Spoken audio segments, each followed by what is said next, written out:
So let's talk Hooksett homes. So what's up with the Hooksett housing situation?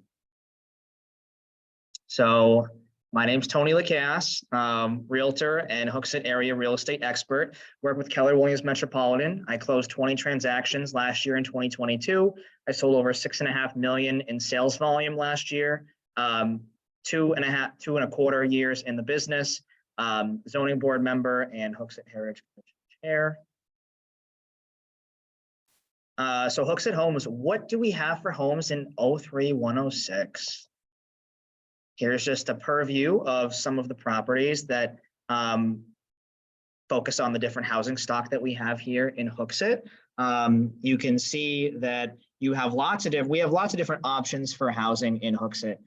So on the lower left-hand corner here, we have one of the nicer homes. In my opinion, one of the nicest neighborhoods in Hooksett. That is Quimby Mountain Road. So right off of Pearl Drive, off of South Bow, the western side of town. Quimby Mountain is a private cul-de-sac neighborhood consisting of approximately 8 to 10 homes, I believe. All of them that have been built. And you also have access from that neighborhood. There is a public right-of-way from the Conservation Commission to enter Quimby Mountain, which is town-owned property, and Quimby Mountain is the highest elevation in Hooksett. So the properties that are on Quimby Mountain, they are exquisite. They are just beautiful, large, luxurious homes, and the majority of them are west-facing, the backs of them. So they have views of the Uncanunic Range in Goffstown, Mount Kearsarge, and a bunch of other mountains. It's absolutely beautiful. You'll also see that you have Mount St. Mary's that is over there in the middle on the right-hand side. That was the Mount St. Mary's College, built in 1909 and has been converted since to residential garden-style condos. Those are one of the most affordable housing options in Hooksett. And then on the opposite side, on the left-hand side, is Carrington Farms, which is another probably the most affordable condo option in Hooksett, located in South Hooksett. And then you have Brookview down on the right-hand side. That's one of the newer developments in South Hooksett. One of them is active under contract right now for it's high 900,000s. It's like 985, I believe, that it's under agreement for, and was on the market for only 3 days. 3-car garage, over 3,000 square feet. Brookview is another kind of large colonial style development. So we're going to talk more about these later. I'm going to begin talking about apartments and rentals. So apartments and rentals, they're not super, we don't have a lot of them in town. And so that becomes an issue for people that want to live here and can't afford to live here. So obviously, you know, this photo here, this is University Heights. This is a luxury town home style apartment complex that is, it's in the University Circle development behind the library right here. And they're very expensive. You can see at the bottom of the bullet, so they have studio and 2-bedroom units. They're luxury, and the studios run anywhere from $1,655 for a studio apartment over there. And then the 2 bedrooms go up to $4,500 for a 2-bedroom unit. So you can see how that's not super affordable. So the apartments that we do have, the few that we have in Hooksett, are not the most affordable. Those are luxury apartments, and they were likely allowed in simply because they were luxury. And that's usually what we tend to see for apartments that are built in communities in New Hampshire specifically, because a lot of people that live in these communities, they just have a stigma about apartments, and they think they're low income, or they think that people are going to be unsavory characters or whatever it may be. So they pass by, you know, creating luxury apartments. The other bullet point is you have an outdated 2-bedroom unit that is actively for rent in Hooksett that is in a good area.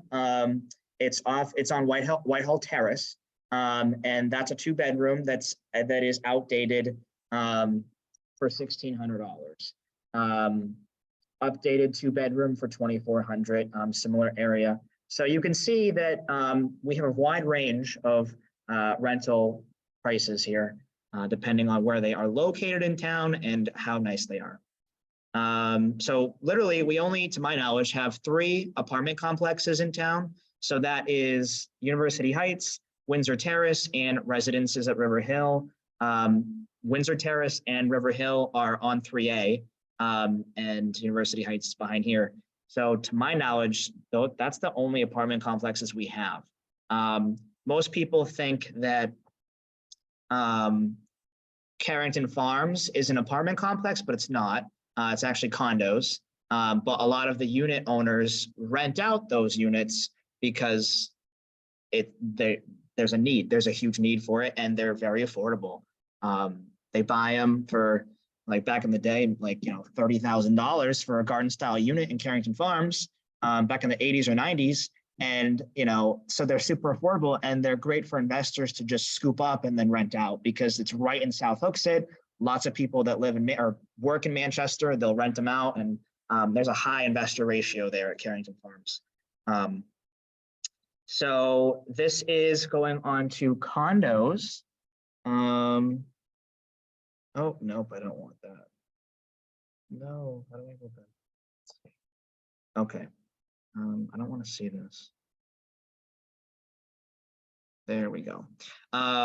So condos, we have garden style condos, detached condos, and townhomes. Those are the 3 types of condominiums that you can purchase, not just in Hooksett, but in general. And these are some to mention. So the nice one up top, that is Carriage Manor, behind the library. Those are, again, luxury townhome style condos. Those have actually just finished their final phase, and they're gorgeous. They're beautiful. They're on the market for $500,000, and that's crazy to me because I remember hosting open houses at one of them over the last year, and there was one that sold for $560,000, and it was a resale. It wasn't new. It was a resale. So built in like 2017 and sold for $560,000. So I'm kind of surprised how the new construction aren't higher, but I mean, I'm not going to complain. Then you have Berry Hill on the opposite side of that.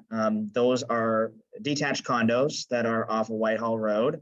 And those are nice options for, it's a 55 and up, as you know, and it's a great option for people who want to downsize potentially and be able to not maintain the property, but still have the feel of a home. Would be something over there, detached condo. And then you have Granite Hill, which is a massive development in the center of town that has tons of different housing options. They have garden style, sorry, not garden style. They have the townhome style units over there. And they have single family homes in Granite Hill as well. And then they have Granite Heights, which is the one up top which is the most recent development. And they actually have the final phase of Granite Hill that is like over 100-something acres that, abuts, that goes into the village. And that parcel of land is for sale. We'll see what happens with it. I don't know. It hasn't gone to agreement to my knowledge, but I'd be curious to see what happens with that because the developer, they had multiple developers there over the course of the time frame that this development was built. And apparently it was maybe too ledgy over there or whatever, but nobody ended up developing that final phase. We'll see what happens. But that development is, I love that development. It's gorgeous. It's so natural. The developer specifically kept the rocks and the boulders and the ponds. And I was talking with a local man who was a big real estate guy in Hooksett back in the day.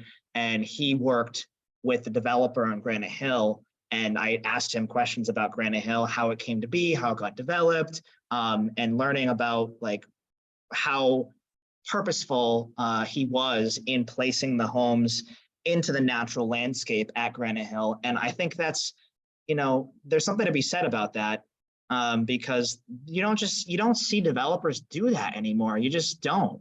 That's a very unique development, and it's massive, and it's just so private, and there's miles of walking trails. Everybody walks, and you have the tennis courts, and you have the field, and you have the pool. Granite Hill is it's a nice community, and the developers could have just bulldozed that whole thing and made it cookie cutter and tight and made more money that way. But they really appreciated the natural landscape, and I appreciate that. And if anybody wants to sell their Granite Hill condo, I'm happy to help. Single family homes in Hooksett. These are the three styles of homes that we find most often in Hooksett. So colonial, Cape Cod, and ranch. And I'm not going to explain those because, yeah, anyway, they're pretty self-explanatory. Non-stick built homes. This is interesting. So mobile homes versus manufactured homes versus modular homes. There is a difference between all three, and they're explained below. So mobile homes, they had to be built before 1976, and they are built according to HUD standards. So Granite Brook Village Co-op, which is right next to the brick house in Hooksett, that is definitely all mobile homes, all of them. They're all built prior to 1976, very old mobile home co-op, which there's a difference between a co-op and a park. And a co-op is a community where everybody buys in and they have cooperative shares in the park. So it's a nonprofit, and everybody has a say and a vote into like what the park rent will be, what rules, regulations, how the park will be, and all of that. So in co-ops, it's great. It's a resident-owned community. Rents likely don't go up because people own the park, so they have a say in what happens, which is really great. So anybody that wants to buy into a mobile home park, highly recommend that they figure out if it's a co-op or if it's privately owned, because if it's privately owned, then you have no control over the park rent or the rules or anything. And more often than not, the park owners, they just raise rents, and they can because they are leasing the land to you and you don't own the land. So you better just move the trailer somewhere else if you don't like the rent. So manufactured homes are the only difference between them and mobile is that they are newer. They're built after 1976. Again, they are built to the HUD standards. Manchester Manor in South Hooksett is a great example of mobile homes, but also manufactured homes, because there are newer homes that are in that park. Modular homes, this is something to look for when you're thinking about any non-stick built property, because modular is definitely the way to go if you can go that route, because modular homes, they're way easier to finance because they're not considered manufactured or mobile. So those require their own separate lending, their own financing, which can be a headache just because banks don't like to lend on them, which needs to change because that's the way to affordable housing. And so I'm trying to make that happen. But modular homes, these are built in a factory and they're assembled on site, and they're built to local building codes and regulations as a stick-built home. So Brook Ridge actually next to Granite Brook it's not necessarily a modular home community, but it should be. I sold one this past winter, and this conversation came up of, is it manufactured or is it modular because of financing?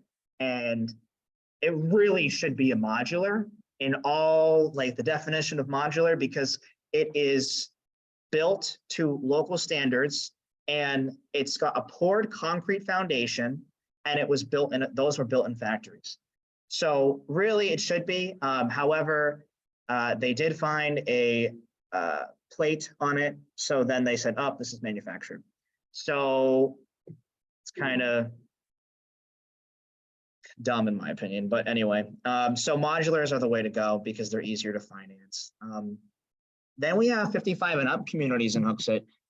So we have quite a few of those actually. I think Hooksett likes them because the idea behind 55 and ups are, oh, our tax base won't go up because they're old people and they don't have young kids that are going to go to the school system and they don't use any services because they're old. Well, that's so not true at all across the board. And I'm really just want to let people know that this, I mean, really, I had a conversation this morning about this with someone from New Hampshire Housing, and we talked about 55 and up communities. And I said, how is this even allowed? I mean, this is age discrimination, truly, really is, because you are only saying that people 55 and older can buy those properties, which that should be a fair housing violation. Old people are, well, I don't want to say old, but older people are like the only class that they can do this.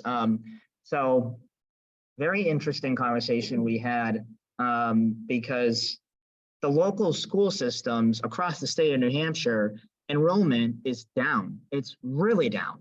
And so when I hear people at zoning or planning board commissions and all these things, these meetings, and people in the community too, they're uneducated and they say, well, I don't want this apartment complex, or I don't want this development coming into town because it's going to increase our taxes because of the families that are going to move into these homes. Well, that's not going to leave any impact at all, very minimal impact. And the school enrollment, to like, because they always bring up school. The schools, the kids, it's gonna increase the taxes and all this. That's not true, especially now because our enrollment is really low. So I don't like that. It's not true. So anyway, kind of getting passionate about that. But so different communities, three of them here, Stonegate, located in South Hooksett. It's an adult community, 32 single level ranch style duplex townhome condos. They have amenities including a first floor bedroom, a 3-season porch, walk-in closet, full basement, and they have central air. Those are very nice. It's a very nice development located in South Hooksett, very private, beautiful landscaping. Not many units come onto the market from Stonegate because people stay there forever, really. They just rarely come on the market. Webster Woods, similar kind of sort of situation. Those tend to come on the market more often than Stonegate. I don't know why. Maybe there's more older people that tend to move into Webster Woods than Stonegate. Not sure. And then they just end up passing away quicker. But these are built in 05 and 07, and this is on the northern section in the village area off Route 3. 41 attached homes here. They're all ranch style, one level living, and they're all between 1232 and 1298 square feet with 2 bedrooms and 1.5 baths. They have attached garages as well. Berry Hill is, in my opinion, probably the most desirable 55 and up community in Hooksett. And I never, in my whole time, I mean, I've been doing this for, almost 2.5 years now. It's not a ton of time, but in that time, I haven't seen a resale property go on the market in Berry Hill. I haven't. I have not seen any home that was already built go on the market, which is kind of crazy because the last 2.5 years have been really good time for people to sell. So now would have been the time more than ever to go and sell your property. And I didn't see one sale in Berry Hill. So that is a testament to the property values in Berry Hill and how many people enjoy living there. And they're in their final phase. The builder, Ron McLaren, he has finished all of the homes, and there's only 3 that are still available for sale. And those are going for around $650 for a new construction detached condo over there in Berry Hill. So I just was talking to Ruth, actually, ran into her earlier here, and she was saying that she wanted to buy, she had the opportunity to buy a detached condo in Berry Hill. What was it, like 5 years ago, 6 years ago, something like that, for like $340. And she's like, I kick myself for not doing that. But I hear that all the time from people that like they say, oh, I could have done that. Well, yeah, you could do so many things and you just can't time the market. You just can't. If this is the time for you to do what you want to do, then grab a real estate professional and they'll help you through that process. Because you never will. You'll never know when the right time is. You don't. You just don't. Okay, so neighborhoods. So I'm talking about some neighborhoods in Hooksett, just to share some local knowledge. Hooksett Village, that is in, well, actually, funny thing. So when you look at a map, a Google map, you have Hooksett. It's called Hooksett right there, right where the village is. And then you have South Hooksett. And then if you kind of zoom into the map more inside Hooksett, you will see smaller little like neighborhoods that are, or villages that are mapped out on the map. Another one would be Martin's Ferry, is technically a village in Hooksett. You will see Rose Corner on a map. That is a very small village area over towards Chester Turnpike and Whitehall, very close on the Candia line. What else do we have? Trying to think of other little villages, neighborhoods. There's not a ton. You have Martin's Corner. That's Martin's Ferry is more towards Snoo, and then Martin's Corner is right over there at the corner where the Deer Head is on Route 3.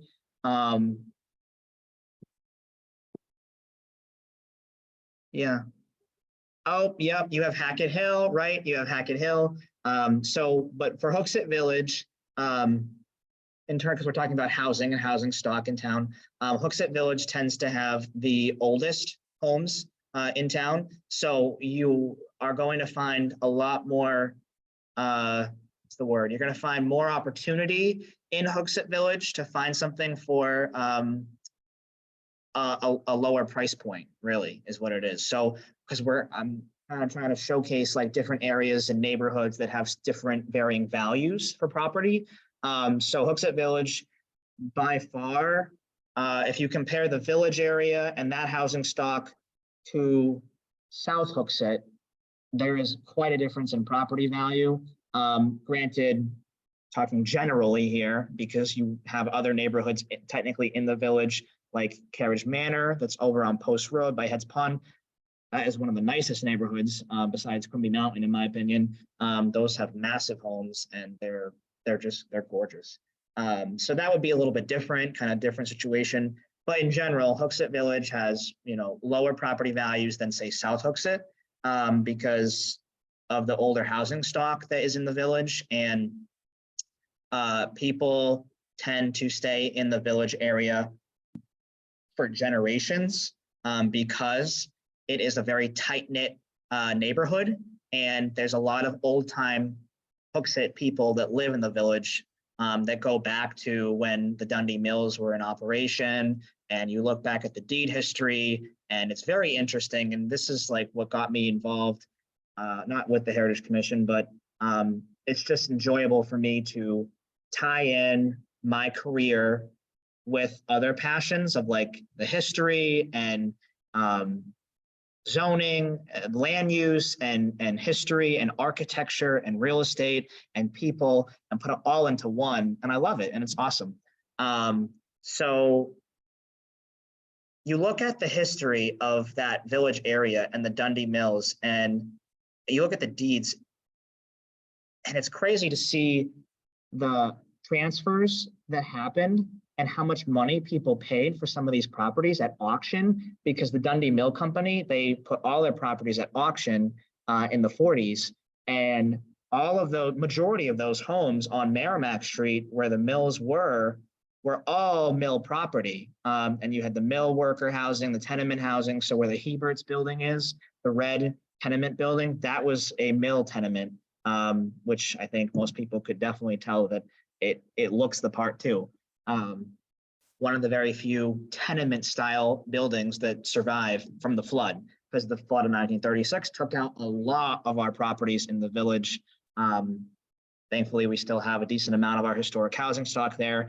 But people in the village tend to also, like I said, stay there for longer amounts of time. because going back to when they paid very little money for these properties at auction in the 40s when the mill ceased operation, it just like the families just, inherited these properties. And if you don't have a mortgage, why would you leave, right? I mean, it just makes sense. So this is my thought process of this is probably likely why so many people and so many families have stayed in the village, because they've just passed it on from generation to generation, and they don't have a mortgage, and their families all tend to stay in the neighborhood anyway. So why would you leave your family? Usually they're close. So you see that tight knit community. However, because of that, unfortunately, there are a lot of rentals as well that are in the village, which is not unfortunate. There's rentals. I don't mean that. I mean, it's unfortunate that there's rentals there, and the people that own the buildings just kind of are, I don't want to say, almost kind of vacant landlords in a way, because they're just collecting rent and they don't necessarily put a ton of effort per se and time into the upkeep of some of these properties in the village, just because they've owned them forever or they passed it on and on and on. And I don't know. I think maybe there's an old school thought process of, well, if it looks like it needs work on the outside, then the town isn't going to tax me higher on it. That is a common thought that people have. As long as you don't let them into your property, the tax assessor, then that may potentially work. But anyway, yes. So historic housing stock in Hooksett Village, more money, more value for your money here, lots of opportunity here. I look back at history, old records, even back in like the early 2000s and the 90s up till today. And majority of houses in Hooksett that went into foreclosure were actually here in the village. And that just kind of tells a consistent tale of how maybe properties were not kept that to the point where, they could have been. South Hooksett, that used to be a very rural section of town. Now it has become quite developed because it is close proximity to Manchester. So a lot of new construction has been going on in South Hooksett. Brookview, the development that is right kind of on the Manchester line, is a beautiful development that they did that connects up over to Jacob Ave and Smith Road. And that is all beautiful, oversized colonials with garages, 3 cars sometimes. And it is perched up top really high. The land rises. It's down by a marsh. And then the way they built it was very smart. They had the long driveway coming off of the bypass, which is very kind of high traffic, right? It's off of the highway. So they didn't have houses built right there. And you also had a marsh, so they couldn't really do that. But I love the way they designed that neighborhood, because the driveway is very long and goes quite a distance. I'd say at least half a mile up before you even get to the first house, which allows for more privacy, and it's like so property values are higher because they're, it's a little bit further away and you have privacy and things like that. So it goes up, and then the road goes all the way up and it rises, and then it continues to go up to the high point and then flattens out and then goes and connects up to Jacob Ave, which is a very beautiful kind of country-like feel up there over on Smith Road. Lots of farms. There's still a farm up there.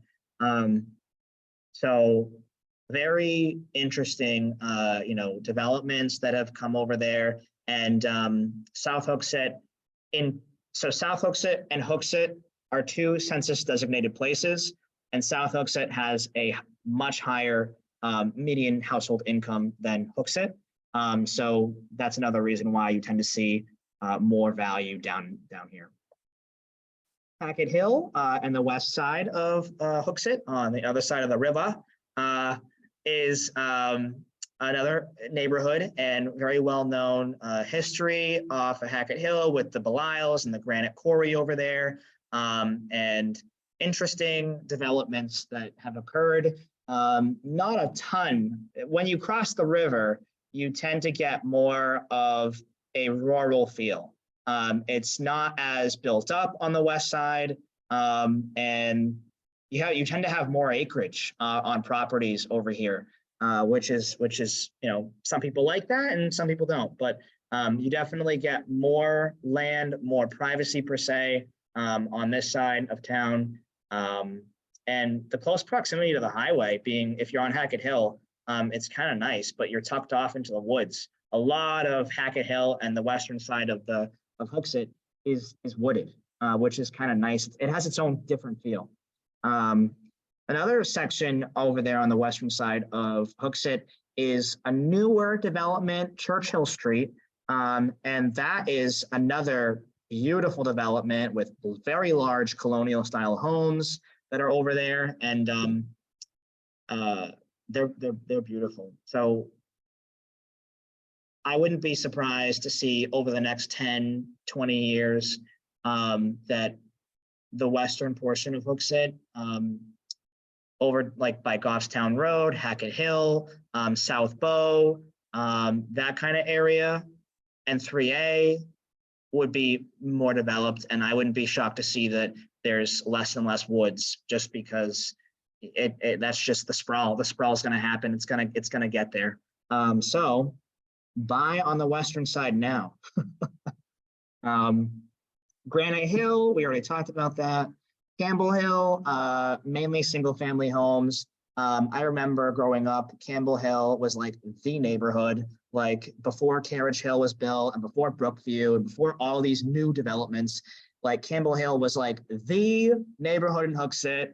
The like wealthy people, the rich people lived in Campbell Hill, which is so funny to think that now, because there's really nice homes, but I mean, compared to what's being built now, I mean, these are crazy houses being built. And so it's just interesting. And I've only been alive for not that long. So see the difference in development in town, and to see Campbell Hill, I remember, I mean, we used to just go for Halloween to Campbell Hill because the houses would hand out full-size candy bars. Like, that's just what it was. Like, people, I think of the Valellas, like going over there, and like they had like this big pool. Everyone had a pool, you're like, oh my God, this is so awesome. All these houses. Like, I grew up in Sierra Redwoods, which I'll get to. Oh, it's next. Sierra Redwood, that is a older, newer development in the grand scheme of things. That is in South Hooksett. It's right off the bypass, and the main road in that neighborhood is Joanne Drive, which connects the bypass and Auburn Road. It tends to be a cut-through road for a lot of people, so people tend to kind of speed down that way. But they're getting better with the cops over there. And I grew up there. I grew up on Joanne Drive. It was an awesome neighborhood. Lots of friendly people, very walkable neighborhood. And you have two cul-de-sacs in that neighborhood, Marcel Way and Cindy Drive. And it's funny because everyone that is not familiar with that neighborhood, other than Joanne, they go and they drive down Cindy, and then they go to the end and they're like, wow, what is this? Like, this is like a very nice, like, little hidden gem that's like down there on Cindy at the end. Yeah. So everybody knows them.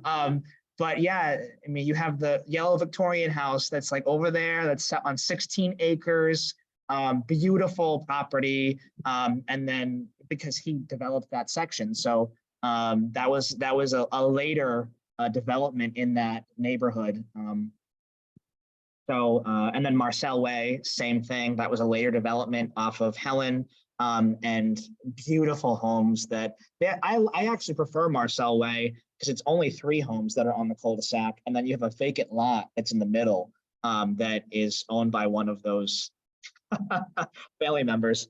But nice neighborhood. Lincoln Park. I love Lincoln Park. I like Lincoln Park because, well, first off, most people don't know. So Lincoln Park is in South Hooksett. And I love it because it's got so much character for such a it's just, it's its own little thing. Like it's its own little neighborhood.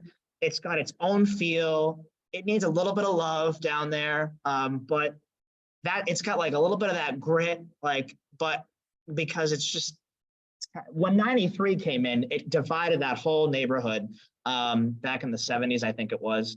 And that destroyed, like in what from people tell me who used to live there back in the day, it kind of destroyed the neighborhood and the feel. It used to be a very flourishing little, like, it was its own community, really. And they had like the Donati, Arthur Donati grocery and the market down that way.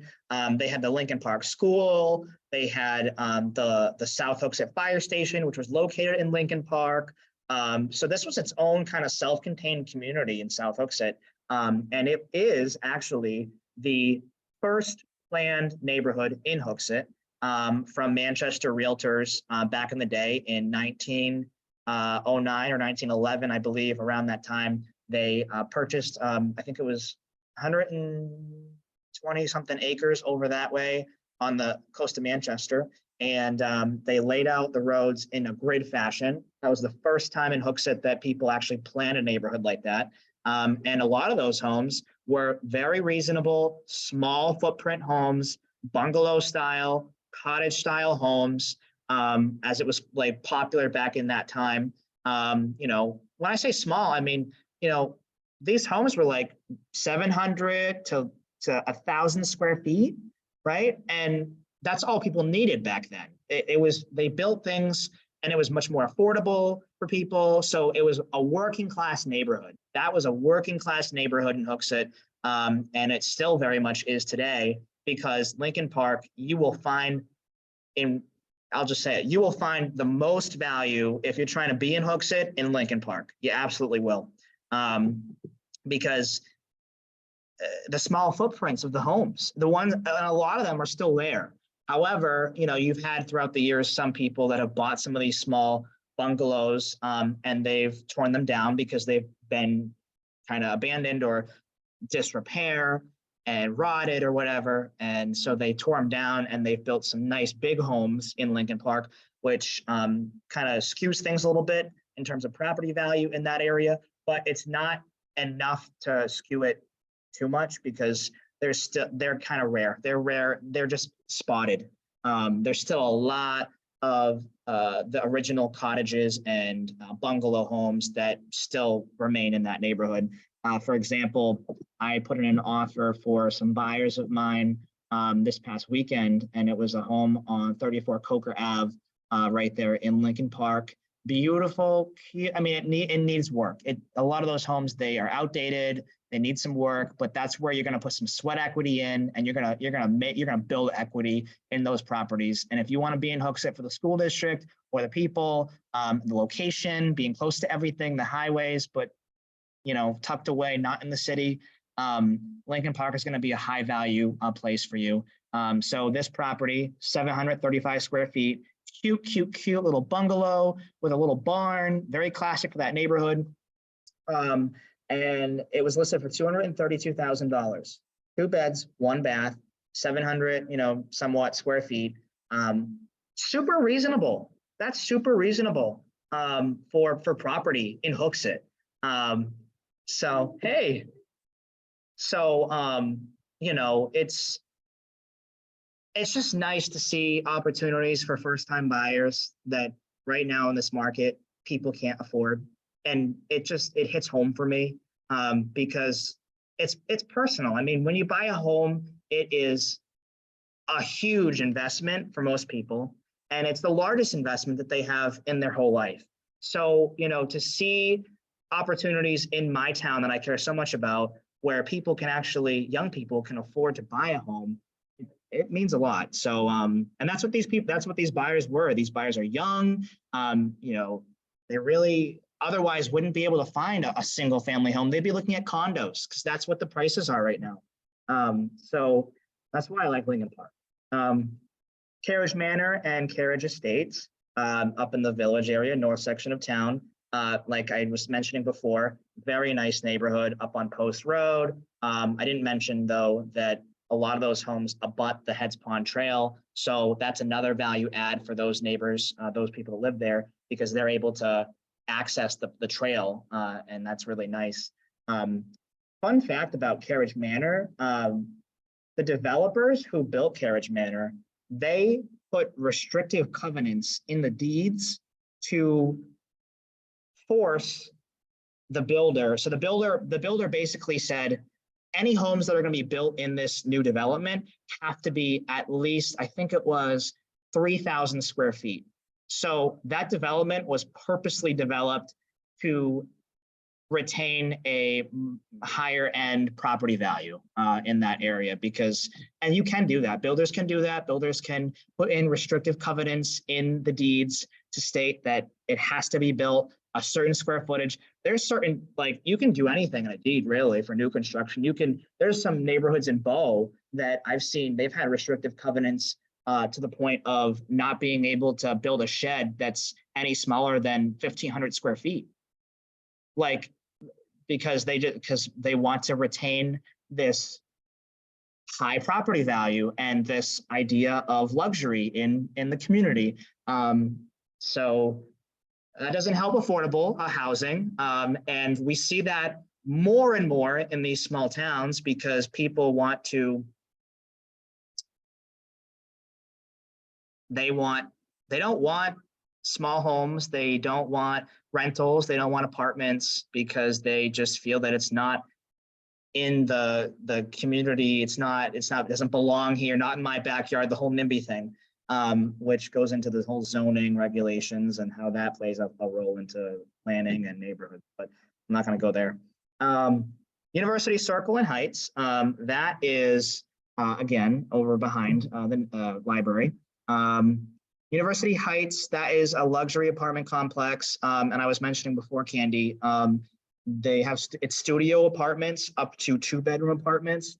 And the studios start at $1,655 studio apartment. And then the 2-bedroom units go up to $4,500. Granted, you have luxury amenities there. You have a business lounge. You have the playground. You have the clubhouse. You have walking trails. But I personally would never pay that. No garage, no, right. They label themselves as luxury, and they do get the rent though. Brookview in South Hooksett, one of the newer developments I was talking before.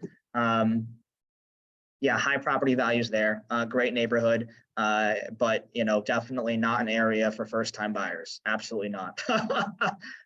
So if you want to be in Hooksett and you're a first-timer, Brookview is probably not your choice. Not definitely, at least in your budget's choice.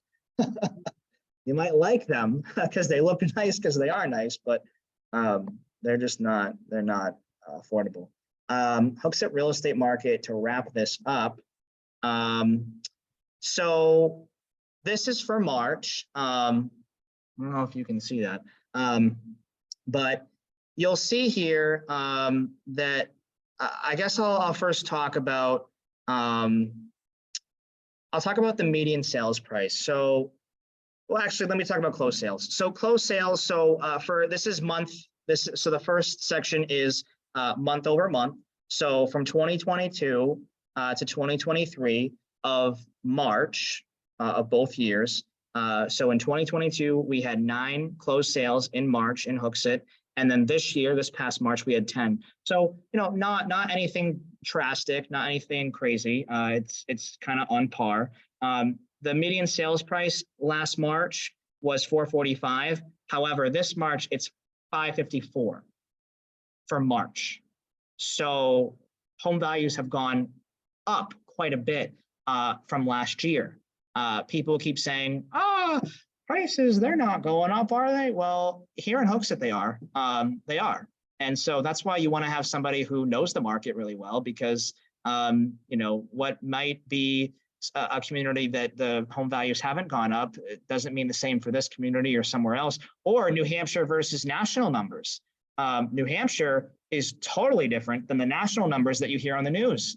So when you hear everything about the market and real estate on the news, don't even disregard it for here, because like they say, I don't even watch the news, so I don't even know what they're saying, but I hear people that talk to me and they say, oh yeah, so the market must be slowing down. Nope, not here, not here. It is ramping up. And now is the hardest time for buyers than ever before, because there's no inventory.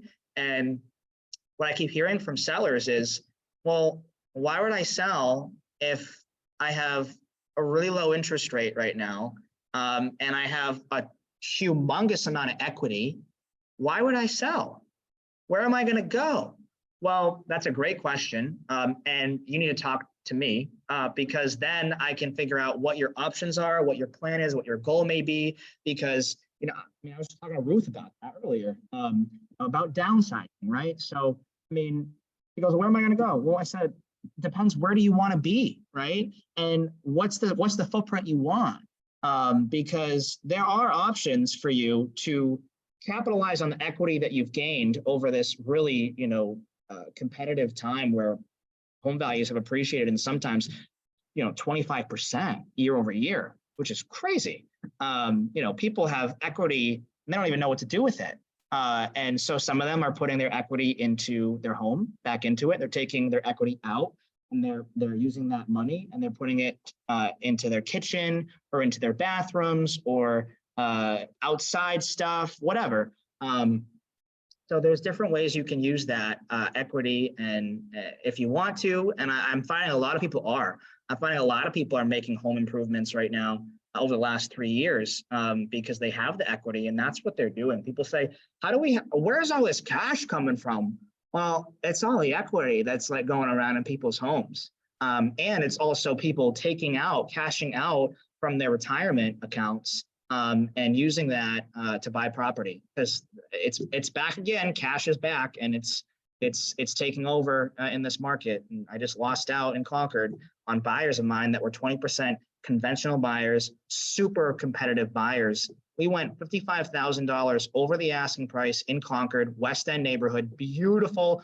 If you know Concord, West End is like politicians, doctors, lawyers. It's very close to St. Paul's, so you get that crowd too. So a little bit different than like, say, Pennacook. But that's why, knowing the area and stuff is nice. But we waived the inspection. We covered any appraisal difference at all. So if the bank appraised the property at, say, 450 and we offered 550, they would come up with that $100,000. And we still lost. And we lost to a cash offer that was actually even more than what we offered. So just to show you that this is still a great time to sell. And then I'm not going to talk about all of this, but basically, you can see closed sales from last March. You had 9 and 10, and then year to date, from last March, like the whole year, you had 20, and then this year you have 28. So, in Hooksett, we've actually increased year over year, which is not typical right now. So yeah, median home value from last March, 554. That's pretty high. That's pretty high. But keep in mind that there is, I wouldn't say a ton of new construction, because there's not, but for other communities, since there's not a lot going on, Hooksett has quite a bit of new construction sales that are definitely skewing that number. So keep that in mind, because new construction is going at a premium. These new construction homes that are being built on Dartmouth Street and Hunt Street and Berry Hill and Goshtown Road, all these places, and off of Whitehall, they're going for like, 750, 800,000, so like those numbers are totally skewing like this field. So keep that in mind. But yeah, so it concludes my presentation. And I want to thank you so much for coming. This is recorded, so others will be able to see this.